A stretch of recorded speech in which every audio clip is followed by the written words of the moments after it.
Welcome, welcome. My name is Daniel Kaya Fusen. I am here on a live feed that's in response to questions on one of my more recent videos. And this is something I've wanted to do for a while. There is so much wrapped up in many of the themes that I make videos about that having sort of a more extended and more conversational live feed that I then I'm going to link in the comments to that, and then we'll move on, but it'll be there. And as it so happens, this incredible, I don't know what your name is, but unique ornaments. Welcome. I could watch the little person thing go on. So there's a person, unique ornaments, who asked this incredible range of questions. And for anyone else who tunes into this, there is an extraordinary document that was channeled in the early 20th century by, I forget the name actually, but it's written by Thoth, and apparently it reflects tablets that were hidden in the Great Pyramid. This density of information is absolutely phenomenal, and I didn't know about it for a long time. In fact, I began talking with Thoth about, I started getting dreams many years ago, but I didn't know it was him. And later, when I was about 32, I met a blue angel, nameless. And believe it or not, it didn't even occur to me to ask the name. I don't know how how I could do that, but I saw him, saw. All it was follow me. So I did for years, and just every once in a while he'd appear. And I guess that was all I could handle. But there would be messages that would just pop into my awareness that mirrored lessons that I needed to work on. And so I'd get this little message and I'd stew on it. 2 years of these, and I broke open, using the 12 chakra system, I broke open a much wider range of consciousness. And it was daunting. It was scary. It was like I was past the edge I knew how to handle. And he showed up in dreams, and it was the same being. And it's like, oh, by the way, it's me. I'm Thoth. And that was super humbling. And I cherished the information all the more and worked with it every day. Every day I get dreams, he'd teach me things, and I'd wake up and I'd write it down right away. And then I just stew. And I guess I was essentially bridging consciousness. I was making it possible for my waking reality to embody something, beyond everything I'd known. And this writing became a book that I threw away. It was too complicated. It was too confusing, but I kept learning with the information. And I eventually wrote the 50-page book that I sell on my website, that it's just like a little tight handbook. And I tried to make it really dense so people can work with it in a more organized version of what I did to really comb through your consciousness. Now, 5 years ago, I started to settle down. I met a woman who I married, and talked to me for a week, all day, every day. It was awesome. And it marked a turning point in my life where I became much less confused, and mostly because I was learning discipline. And basically every time my thoughts strayed, or every time I got a consciousness floating through my mind that was different, I would just pull back to him and ask him, and he'd help me clarify. And it took work. Thought about would open, and I would start to get information about. So it was really exciting to be alive, but it was just exhausting. My consciousness was shifting constantly. And so this marked a real turning point where I began to get a lot more discipline, and I learned a lot more because I was staying with him so he could teach me things that were well beyond just sort of flights of fancy, which is almost what I'd been doing before then, at least by comparison. So that just started this era where I've been asking him lots of stuff for a long time, and it's been totally fascinating. And I've tried to write a lot of it, but it's just not even close to it. Writing doesn't even close to capture everything I've learned. So last year, I almost died. In the fall, it was like death. A woman who was a mother to me did die. And I was with her. I gave her sessions for months, and sort of my consciousness went with her to the edge. And two weeks before she died, I damaged my knee. The bursa sac burst, and I couldn't walk. for 2 months almost. And I mean, I could hobble, and I had fever every night. It was horrifying. It was so difficult. And I came through the time, like I just surrendered. There's just layers and layers of myself. I surrendered. And I came out of that time and boom, there he was. And he's like, time to get to work. So that was last February, and a year ago, February, 14 months ago. And I just started making videos. And in truth, like at first I was getting caught up in the YouTube games, and it's like, I'm not above that, like I wanted to win something. And I immediately had to like learn to just shut that down, because it was exhausting and annoying. And I was getting pissed at all these other people who get a lot of attention on YouTube, and they don't know even a fraction of what I've learned. And I was taking it personally and getting really pissy, and I didn't like who I was becoming. So I just stopped trying to share, and it was healthy. And I just focused on creating, and I tuned these guys out. They're driving me fucking crazy. And it worked. I stopped watching their videos. I was trying to learn from them, and I was like, they don't know this stuff at all. So I spent a year doing that, and I've just been making the foundations it's a bridge for you. I'm trying to teach you the foundations of how I learned to stay sane and get in contact with Thoth, and then stay in contact. Because it's like one thing to get in contact, but then to stay and then to learn these things, it makes it challenging to live a normal life. And in truth, I don't really live a normal life, but I am really quite happy, and I'm surrounded by a lot of good friends. I have a marriage that's really wonderful, and a son, and we garden, and I'm decently in tune with my body. I get outside a lot. And so I've gotten to a point where I'm really in a good position to support others in these depths. Like I did a yoga training 15 years ago. I mean, lots of people can help people, but this is something else. So thank you for your patience. 100 people watch it. It's like not so many people have watched them, and I've kept my distance, just creating it. So now I'm being more real. And thank you for being here and being a part of that process. So last night I had this dream, and I have to share. I was in a school, and I had clothes. Like everybody had space in a public area where they kept things, and a lot of my clothes were taken. They were gone. And I got pissed. And it was some other students. I was a senior in this school, and I was like the house fellow. Like I don't know if you know, like in college, I had a house fellow of my dorm who was like a senior who was, he managed the dorm. And there were other seniors, but this person was like, managed the group of students. And that was me in the dream. And in the dream, some freshmen had stolen my clothes. And I was pissed and I cursed them, which isn't entirely like me, but in the dream I did.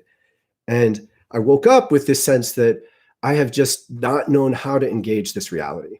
I've felt like, honestly, I've gone past almost everyone that I've known or heard of, including extraordinary gurus who got caught up in bullshit of like sex games and intensities, and even like, things that are miraculous, but they're not really all that evolved. And so I really prayed to get past them, and I learned directly from angels. And Thoth has been my primary teacher in this way. And I have not met anybody or heard anybody who's been doing this. So I've just been in a world of my own where I haven't made sense to me. And the dream is crucial because it's saying, like, basically, in relation to people who are watching this video, I'm like a senior house fellow in a dorm full of other students. Now, to be clear, a lot of people who posture as master take their energy, and they could do miraculous things that way, but they're not very evolved, and they're not humble in relation to the guidance and the magic of this earth and the extraordinary range of beings that are here, that shepherd us, that tend us, the gardeners of the earth, of which Thoth is a very prominent one. And by ignoring all these masters in between and going straight to them, I both, I could really teach you and share with you in a way that transcends many of the people you might have looked up to. And I'm not saying I'm a better master than they are. I'm saying they're doing some game that I want no part of. I am a student of Thoth.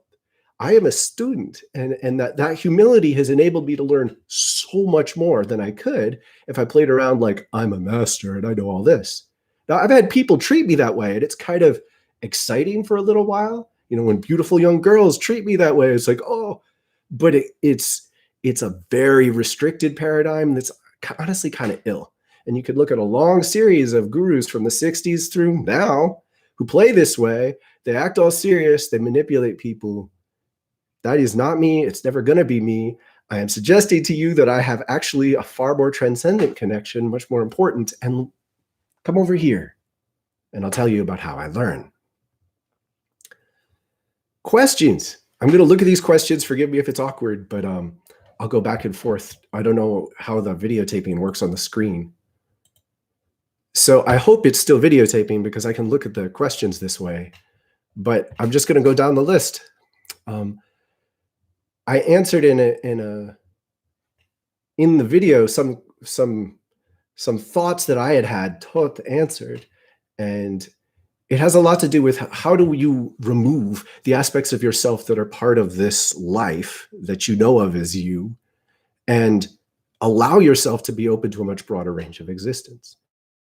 And I have encouraged in the comments to watch these two videos, Shaking and Shivering Energy and Entanglements. And these videos they're a foundation for a lot of the work, but the dominant theme is that you are not necessarily actively removing it. What you're doing is you're tuning into this light, this extraordinary clear vibration. When it starts to move through you, it starts to remove it. And you need to participate. So by understanding the dynamics, you could kind of look at parts of yourself and allow it to leave.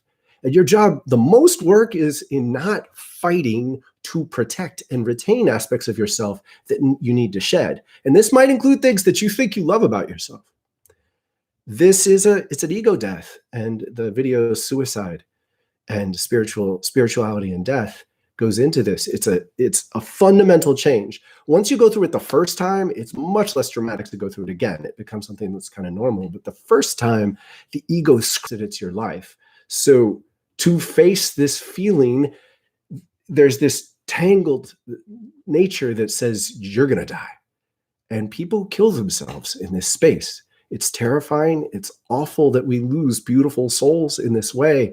And in every way I can contribute to sharing this information in a way that keeps you here, I want to. Because this transformation demands you go through this death. You feel the death of aspects of yourself. And I can't go much more into this in this moment because that other video does, and we could spend whole sessions on it. But I encourage you to watch those 3 videos, actually, the suicide one as well, and ask questions there, and I'm happy to contribute to your journey as it goes. Oh, one really important aspect is something I found is that for years, I did an extreme version. You know, I literally took my glasses off. I'm quite visually impaired.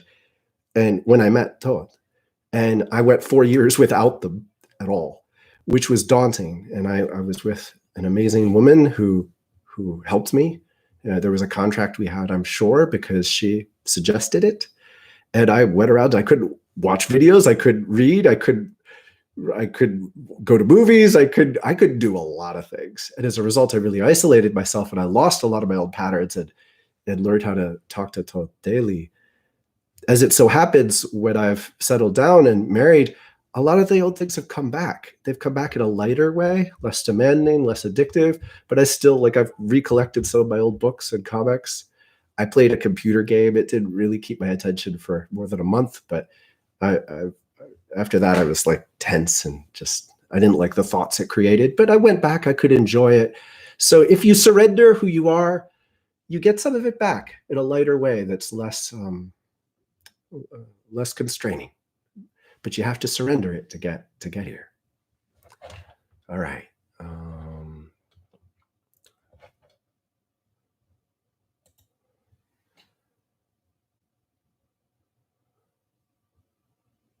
Okay, I think that's as much as I could go on those initial questions in the list. And for those of you who don't know, these questions are listed under the video Thoth on Incarnation. But we're going to get into the ones on the Emerald Tablets, which honestly, I love this. It's fascinating, and I'm so excited to share with you about it.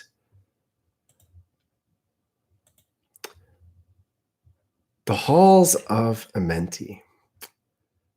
Look, this is really cool. And to be clear, I thought I would channel these answers, and Thoth immediately started laughing and said, tell them everything that you know and be honest about it. And then tell them where you have to ask me things so you can sort of tell the difference, like, who am I? And I'm not going to be channeling anything in this video.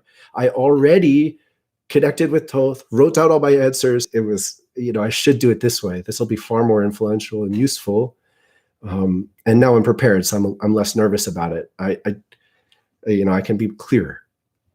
So, Thoth has brought me to the Halls of Amenti 3 times.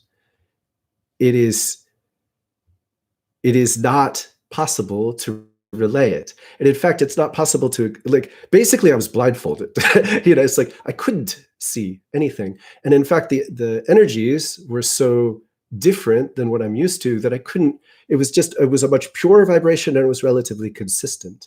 And I'm very used to being aware of energies. They help me navigate my reality. So when I was in such a different space, it was really hard to get my bearings. And it was like I was being led by the hand, blindfolded. However, the beauty of that is it was extraordinarily centering, and I could feel different voices, but I couldn't really discern between them. And it was clear I was almost getting like a translation, like a computer voice. Like if you have the computer read you something. So I could tell that it was almost directional, like a voice was coming from here or coming from here, but it's like they were so beyond what I know that I was just getting this like little kid version, like almost a cartoon interpretation. So when I relay this to you, it's happened 3 times to me. I did not ask to go. It didn't occur to me. But he brought me, and as a result, I can share about it. What I asked him about for other people, he said, look, be aware, like if you want to learn about these things, you have to learn so much in order to contextualize it. So everything we know of as real, as humans, from a human perspective, is based on how we interpret reality through our senses. So you got your eyes, your ears, your taste, your smell, your touch. And then as you learn to feel energy, you start to add, a little bit more awareness in that way.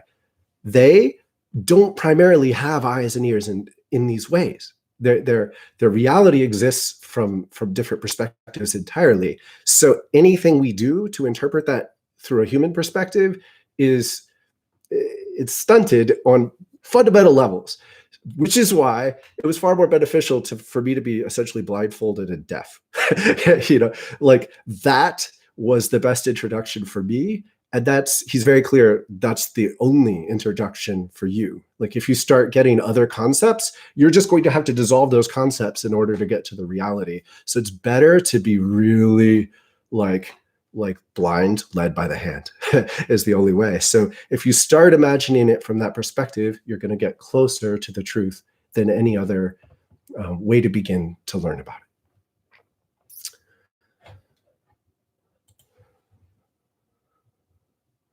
Oh, so that's includes what does it look like?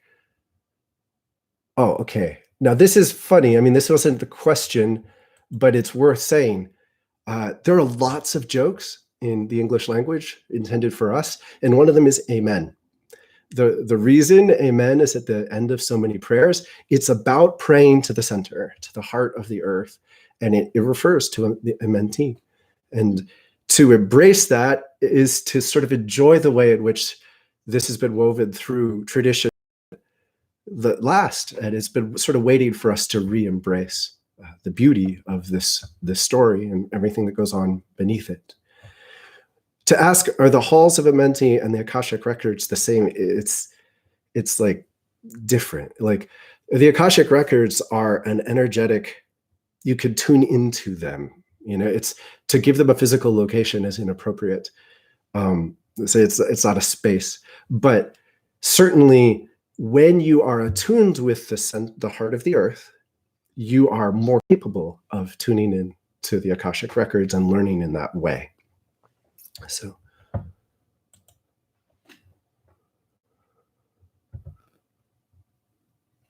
I love this.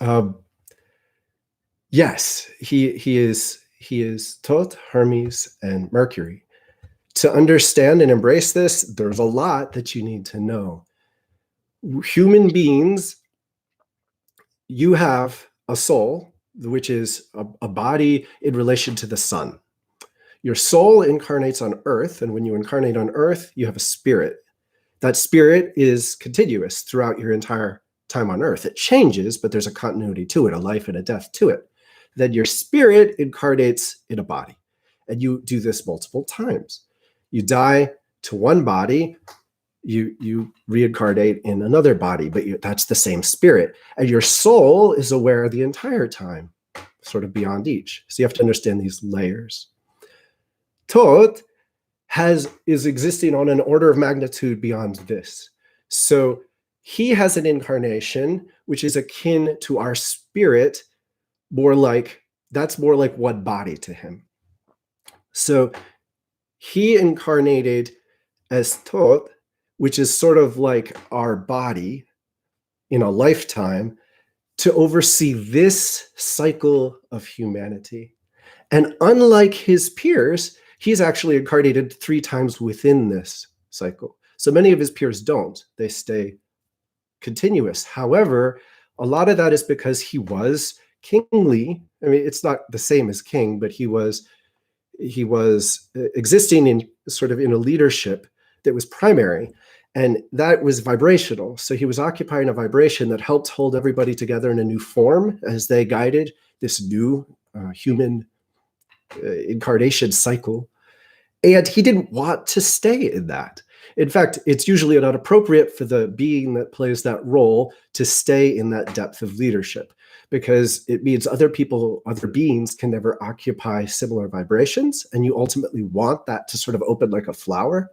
So he reincarnated as Hermes to play a very different role as a from our perspective, as more of as a messenger, as a teacher, and less of the dominance leadership by a lot. He's not and he didn't want to be sort of kingly. He didn't want that kind of responsibility. He really likes being able to change and visit and shift, to be present with they're his family, And they always say there's like 200 significant figures that shepherd this, that it's worth knowing about them as a team, and that we know them as gods. The Egyptians referred to many of them as Neters. They don't think of themselves that way, obviously. They are guiding, gardening, shepherding the human incarnation cycle.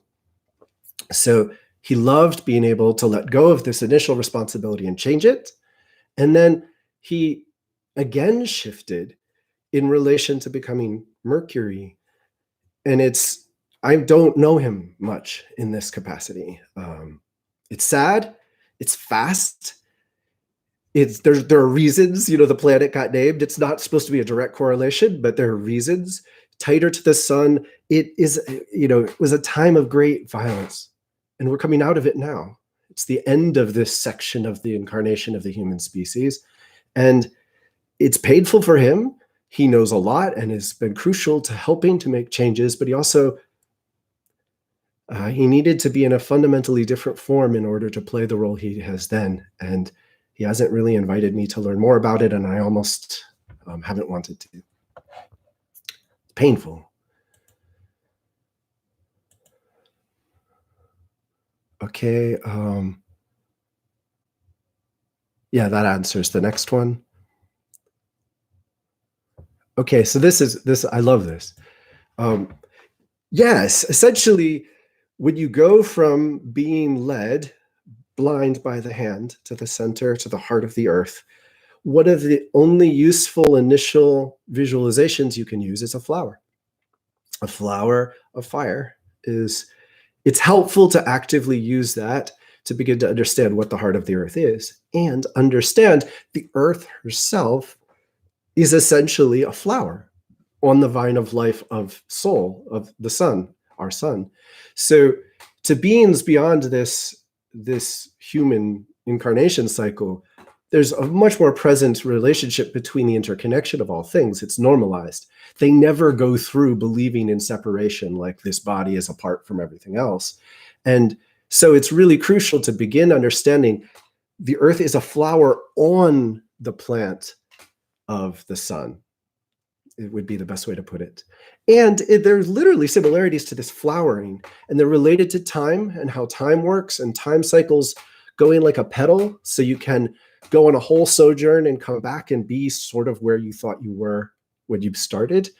This is its whole own topic, and I can't go much further into it. In fact, I can only do this for an hour, so I do want to try to get through all the questions I can now, but it's well worth doing an entire exploration on this issue in the future, how time relates to the flower of fire at the center of the earth, and just embracing the fact that if you want to put any visualization to the heart of the earth, that's a good place to begin.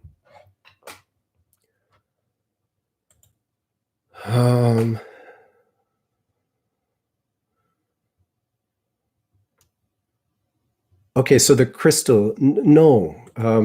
It would be best to not think of crystals are sort of like particles in the air to the fire, because obviously fire is an analogy in many ways. We're talking orders of magnitude beyond anything we know how to experience. There are differentiations to the physics. Once you get beyond the mantle, what we know of as the mantle of the earth, there are differentiations that we haven't even begun to know how to. There are particles in the air, but we just move through them. They're more ephemeral. They're not that dense. They're not that important. Crystals are like that in relation to the longer permanence of this flower that is the heart of the earth. And it's sort of it's mind-boggling to embrace, but it's kind of cool too. And I did not know that already. I'd sort of thought about the edge of that question, but this pushed me deeper.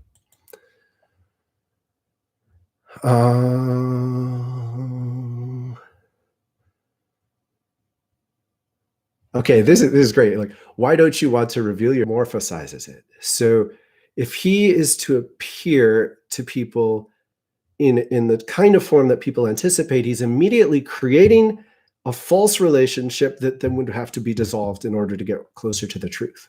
So really, it's us that aren't appearing to him. He's being pretty present in the same way. And what he does is he's like, it's as if, we live in a flatland and he's up here looking down and we don't know how to see up and down. So he's right there, nudging us, prodding us, inspiring us, seeding things for us. And that is actually the most direct and honest way he can relate to us. The people who pay more attention learn and develop, and eventually, gradually, you learn to tip your head up and recognize more dimensionality to our existence. And gradually, you can then begin to see him as he is. But he has, there was a time and a place to appear to people in a somewhat human form. But that time and place has passed, well past, because it inhibits people. They treat him as an analogy to a master. They treat him like an awesome human teacher, which is not an accurate way to embrace him at all, because he's living in these much more extended cycles. So then anything you learn and anything you trust in a relationship like that would then you lose all of it in a sense. You have to dissolve all of it to get into the truth. And we're mature enough that it's more beneficial for him to do this. He's not distant, he's very present in so many ways, but he's essentially seeding thoughts and ideas and inspirations into humanity, watching who pays attention to them, and then working. He knows our limits much better than we know our limits. So he's really working in ways that are fundamentally influential and faster than pushing to try to get in touch with him in a consistent way that could be like walking into the wall over and over again. So, trust, basically is just unbelievably crucial to trust deeply that his love is more aware of what it takes to learn and more aware of how much each of us, each of you can learn. As a result, you can make a shift where you stop striving in the wrong ways. And a lot of the work in this is to stop striving in the wrong ways. Slowly tune in and start to recognize when it really is advantageous to work in a certain way, to think in a certain way. And eventually things open up and you get to reach and push misunderstanding and just being lost. And so that's all by way of saying that he's not revealing himself. He is revealing himself. It's us that haven't known how to see him. And it's really important to let go of thinking of him as like a figure with two arms and two legs and a face and eyes. Just do away with it. You can't really recognize him in his natural form, but to get closer to that natural form starts to take these daily surrenders into being a new kind of student.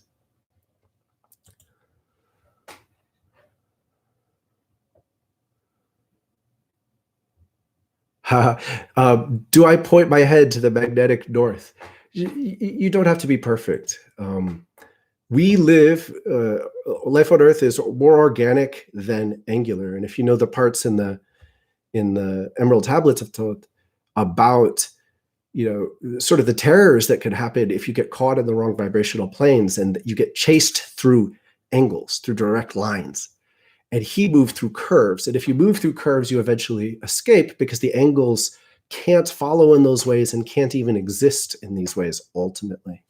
We live, and you want to live in a more curved organic reality. It's the difference between a lattice and the plant that grows around the lattice. So that's all by way of saying in this energetic reality, you don't have to be mathematically aligned in that level of exactness. You can be a little off and the energy will still reach you in just the same way. But by intending to and literally get your head more pointed, get close, get within 10, 15 degrees. But it doesn't matter whether you're right aligned with the physical North Pole or the magnetic North Pole. It'll work.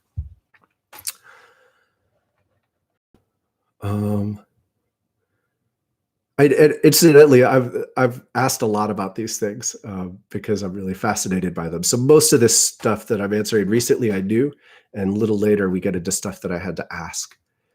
When the poles switch, do I switch accordingly? You're not going to be here. It's not about to happen. There are adjustments happening, and I was sort of disappointed to learn this, but there are adjustments happening, right around the corner, and it would be distracting for you to think about it.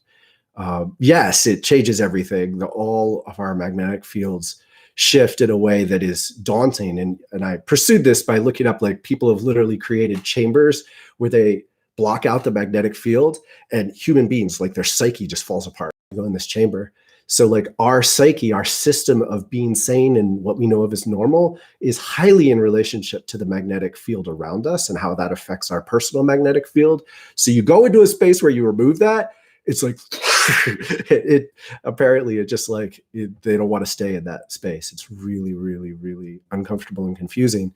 And literally going through a pole shift does involve something like that. Apparently it takes 3 days to happen, but it's not on the horizon. So don't worry about it. So why is the North Pole, this is not something I knew. Why is the North Pole moving more than the South Pole? The center of this gravitational field is not on an axis at the center of the Earth. It's actually below the South Pole in geometry. So below the sphere of the Earth down here. So it's sort of like going like this. And again, it's not primarily mathematical lines. It's primarily energetic, and it uses mathematical lines. I'm not explaining this very well, but I see it visually. It's basically important that you understand the primariness of the wave of energy that creates the magnetism, and then use the math. Once we get into the depths of how it's working on a level I don't understand, the math is helpful, but it's more like a lattice to this existence than the plant itself, than the most vibrationally relevant aspect of what we interact with in the magnetic field.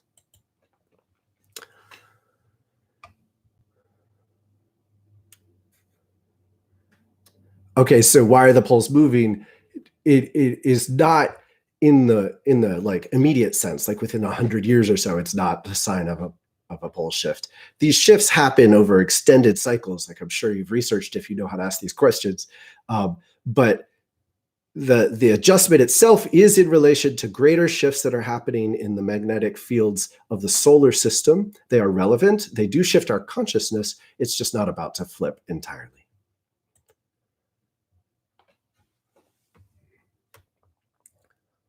Okay, so why are there, I love this question because it helps me clarify things I've seen already. Why are there giant holes in the north and the south pole?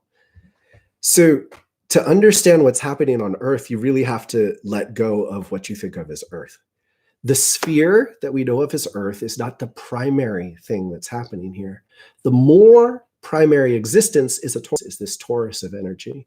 The Earth, as we know her, with the rock and the swing and the life and the billions of years of rainforest, you have to sort of set that aside and get beneath it and recognize that that's kind of like an incarnation that the Earth has in human form.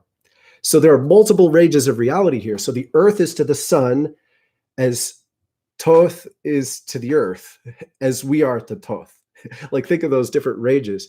The Earth as we know it, this sphere with life on it, is one incarnation of Gaia's torus existence. So when people access any level of awareness of what seems like a hole at the North and South Pole, what they're doing is they're shifting between fields of reality. They're recognizing this different layer of reality that's the torus. It doesn't mean that, there's obviously water and ice up there, or there's not much ice anymore, but there's still some ice down at the Antarctica. There's still physical presence there, but the energetic presence is dipping in like a torus, like this. So it's a really fascinating space where we can start to learn a lot more about navigating between these levels of reality. I was trained to recognize this a lot by think in terms of we see one octave of light, which means between this and this. It's a very small range of light that we see. So red, or this is violet and this is red. This wavelength is red. So we don't see beyond that. We don't see ultraviolet and infrared. If you imagine 2 more octaves, ultraviolet up and double that, and infrared down and double that, ultraviolet up and halve that. So 2 more octaves, you're seeing very different things. And if you take like if you take infrared photographs of something, you're looking at the same thing. You could take an infrared photograph of me and you would see something that looks very different. And what you have to get your mind around is that infrared vision is just as real as our physical vision. It's not subsidiary. You have to learn to think in a very different way about ranges of reality. And what that does is it enables you to start to get into the sense that the torus that is Gaia and the Earth that is this incarnation of life that we participate in are, different, like infrared, ultraviolet. They're different ranges. They exist within different ranges. And by learning to sort of see the edges of what you can recognize, you start getting visions into the ranges that we haven't known how.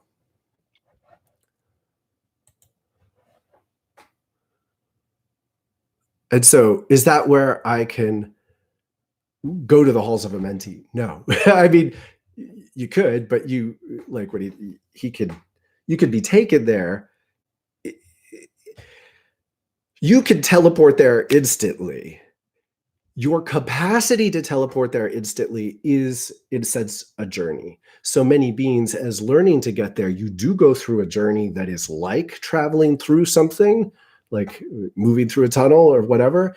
But that journey is more about your spirit's capacity to navigate the changes than any physical metaphor of travel. So it's not necessary to go to the Arctic or the Antarctic to learn this, but by going, you might, break through ranges, because you'd be going to the edge of cold as you've known it. By going to the edge of cold as you've known it, your psyche would also learn to navigate to the edge of other ranges of experience as you know it. Silence, separation from other humans. That whole process might be necessary for some people to learn to isolate themselves and transform their consciousness focus. but it's absolutely not physically necessary to go there in order to learn those things.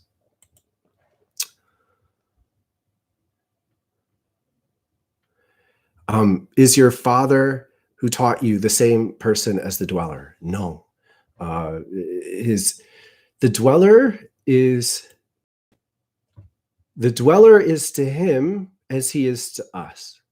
So it's really important, and there's a reverence almost as he says this, but the dweller identifies more as part of the nucleus of the earth and as an awareness that is part of this greater being, and yet engages with Thoth and his peers, these 200 gardeners that we know of as gods.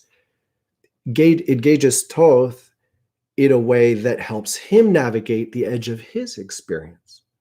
The dweller has functioned like a father to him when he's at the like a parent, gender not relevant, as a parent to him when he is at the edge of his capacity to navigate. And he has done that for me. In fact, he has invited me to recognize that he has been a parent to me, my soul's incarnation here on earth. It's not the same relationship as a human parent, and not incarnated within the same ranges of reality, but we don't have any other way to understand this relationship. So it's a good way to begin to know that.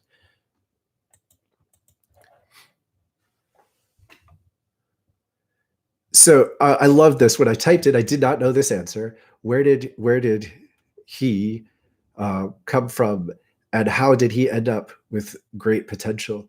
The answer was kind of funny. It's like through repeatedly committing to work with the earth and repeatedly passing tests and challenges to affirm that commitment.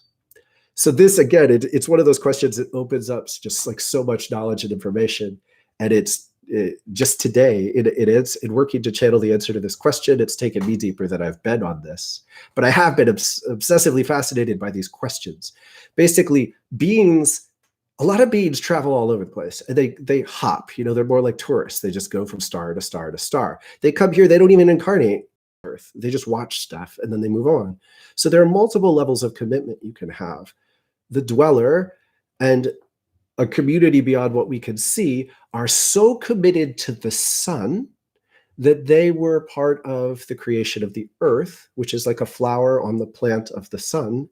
And in this deep commitment, they did all sorts of things, being involved with other planets, leaving the sun and coming back, and yet holding their soul as their primary identity. So even though they go and visit Sirius, they are retaining their sense that they are more a part of this sun. And that kind of commitment over time opens up the opportunity for an even deeper commitment, because these things, like to be committed, to be part of a planet for this vast ranges of cycles is a daunting. It's well beyond my capacity to remember, but just trying to is thrilling. There are so many reasons and ways that beings want to leave and want to go do something else. So fewer and fewer and fewer and fewer beings are inclined to stay, and those who do end up being a deep part of incarnating as a planet. And that's how the great potential is momentum, is commitment, is depth of experience here, is deep relationship with Saturn and Jupiter and Mars and the other groups of consciousness that incarnate as planets. They all have these deep relationships with each other. They've all had multiple opportunities to make different choices and have stuck with their intentions. And that's how they are where they are and how they have so much potential.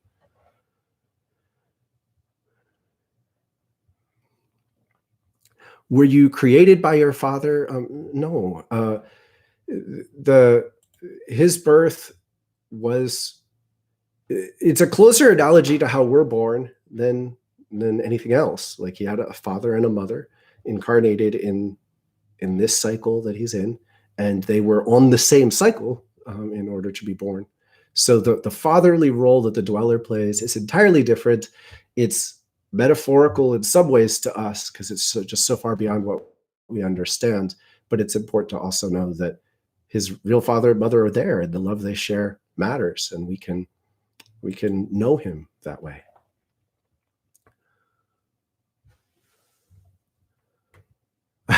Did you have to take LSD to achieve your goal as a mortal human?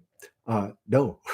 In fact, LSD is not an eternal substance. It's specific to this human incarnation cycle. And, there's a lot more to get into, but there are multiple human incarnation cycles, or they're not even all human, but they're analogous to the human incarnation cycle. They're all different. They're all a new story that gods get bored. They like creating in new ways. There are always substances that are a part of, or not even just substances, but there are always, LSD is the manifestation of a consciousness that plays a role to help people dissolve boundaries and then re-embody boundaries.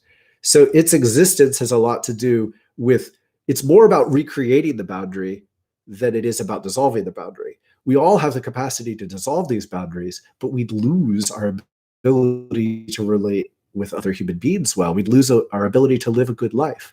So the advantage of anything that plays this role, to dissolve what is normal to you and then bring you back into what is normal to you, is that you get these windows and then you get to come back and digest. That is an eternal dynamic. It happens everywhere in existence, on every planet, on every star, in every star. It's a dynamic, a relationship.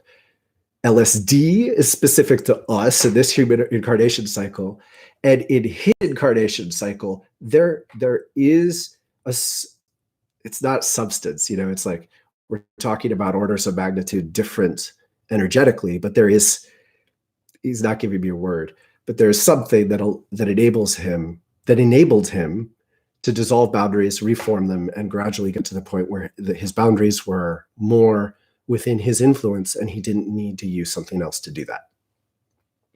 Oh, and he inspired me to say, like, I've done LSD a dozen times, mushrooms a dozen times.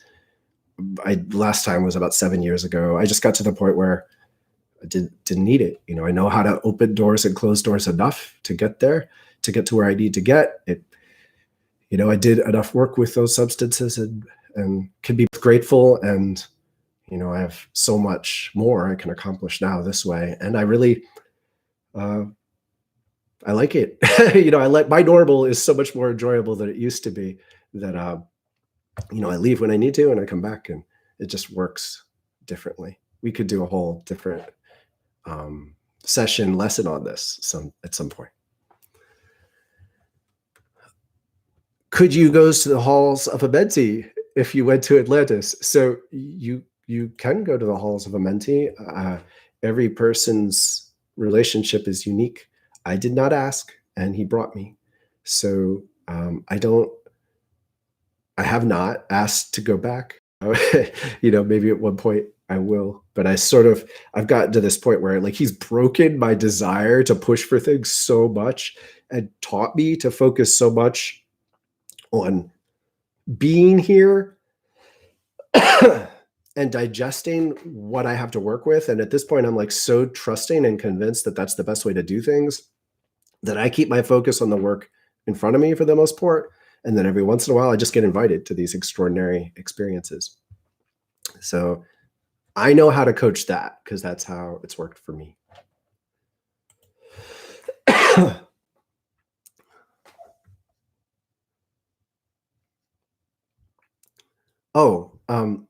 Atlantis, like, this is a whole huge thing, but look, I can only share, like, so much information starts to open when I talk about this that I have to keep it contained, because it'll spin me out all day long. But basically, Atlantis, as we think we knew it, was a seed. So they made Atlantis, they lived Atlantis, it was gorgeous, wonderful. In some ways it still exists, it's present, so the was to it, the extent to which it was before us in linear time, attracted many beings. It was supposed to. We've gone through this time of incarnation from 12,000 years ago or so till now, which has been a phenomenal weeding process, in a sense, of who gets to stay. And throughout all of this work, many beings have incarnated repeatedly and still won't get to stay. It all depends on how you use the blessings you've been given, how much you want to really be in tune with the earth, how much you really want to be committed. So in the same way that the dweller and other aspects of consciousness that gathered to create the earth are, and when I say the earth, there is a being at the heart of this, and they are her helpers. Just let that be enough. We are similar. So we have been gathered and given multiple opportunities we could just be more like tourists. We could be, play cameo roles, and we could stay more committed. So we keep getting challenged. We keep getting asked, are you sure? Do you want to do, are you sure? This will be painful if you want to try that. Are you sure? And that means a whole lifetime lived in as a soldier and having to learn to suffer through the pain of hurting others, which is a more devastating pain than suffering by being hurt, incidentally. But if you never learn that, you don't get to go deeper. You never get brought deeper. So we're constantly incarnating in relationship to this reality and the story of this reality in a way that is like, do you want to come deeper, or have you had enough? Are you sure you wanted that? Because I know you said you did about 100 times, but every time you get brought to the edge of learning that lesson, you don't seem to like it and you actually choose to leave. So that kind of relationship dynamic is fundamental to incarnating in Atlantis again. So Atlantis, as we knew it in pre-human times, is actually a small, short version of what will be, to us will be, and we get to participate in that to the extent we pass all these tests, learn all these lessons, embrace this love, and keep choosing to live here and love it here more than we want to wander away. And incidentally, this is a theme that I'm supposed to teach much more of in the future. I've been a little nervous about it, but it's a real simple thing. There are ascended masters, beings who are no longer incarnating as human beings, but they lived a lot of human lifetimes, and they're deeply committed to the earth. Then there are these angel gardeners, gods, as we've known them, but it doesn't fit to use. Thoth and his peers. Just think of these two groups. They're really committed to being here, right? They're all that matters. There are aliens. They're perfectly real. Ignore them. There are voyeurs. Perfectly real. Ignore them. There are channeled entities that watch and try to teach us. Ignore them. If you want to stay, ignore them. That's what I was taught. So for a long period of time, like from when I was 25 to 32, 7 years, I talked to everything. I was witnessed so much. I was enthralled with learning in every direction. And over time, I learned that was spinning me out tremendously, and it was essentially taking me out of the earth. So when people become thoroughly enthralled with certain teachers, systems, guidance, they are essentially committing to leaving the story. Unbeknownst to them, in many cases, they're committing to leaving. Most human beings on earth right now are involved in commitments that will lead them away. This is like one of the most human beings at once incarnation cycle times that there will be. So right now is like a crossroads of intention and desire. I can only encourage you enough, like ignore everything that's not centered in respect and adoration and love and divine cherishing the flower of fire at the heart of the earth. The ascended masters and the Thoth and his peers are the only ones that matter. And you got to do the work to stay with them, or you'll wander away.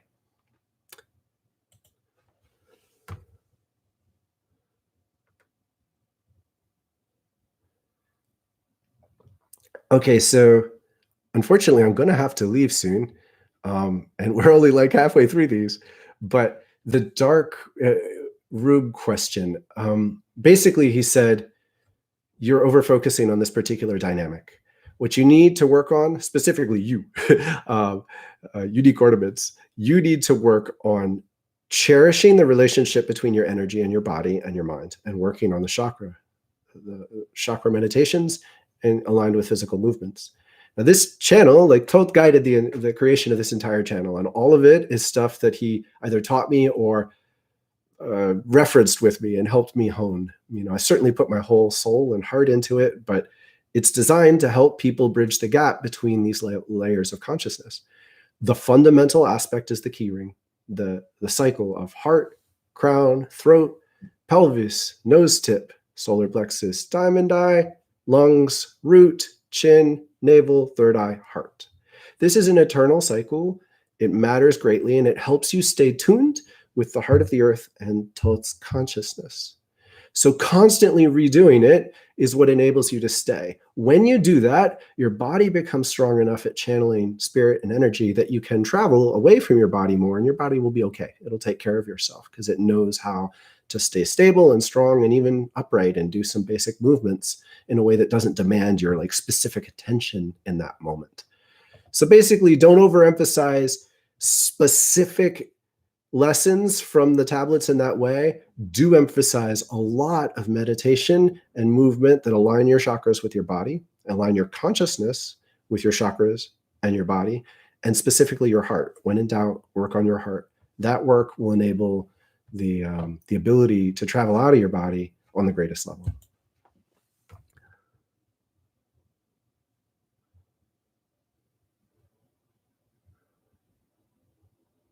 I am confused about what you wrote about the Halls of Amenti related to the sections.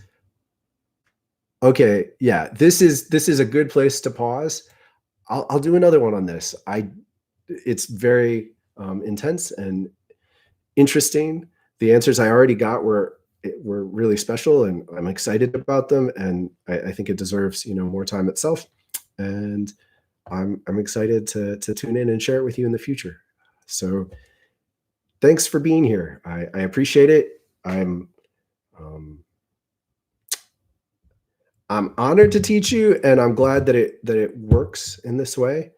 And I hope that if, to any extent in which this has been helpful, I hope that it integrates for you well. And I can't encourage you enough to use the meditations, specifically the key ring cycle ones, the visualizing flower, the standing flower. And if you go to my website, there's also a breathing flower, which I haven't made into a video yet for whatever reason, but I encourage you to do that as well. It really helps. It's all about moving through this cycle, balancing yourself with it, and allowing yourself to tune in at a pace you can handle. Because a lot of times when you get taken beyond the thresholds of what have been normal, you start to learn a lot.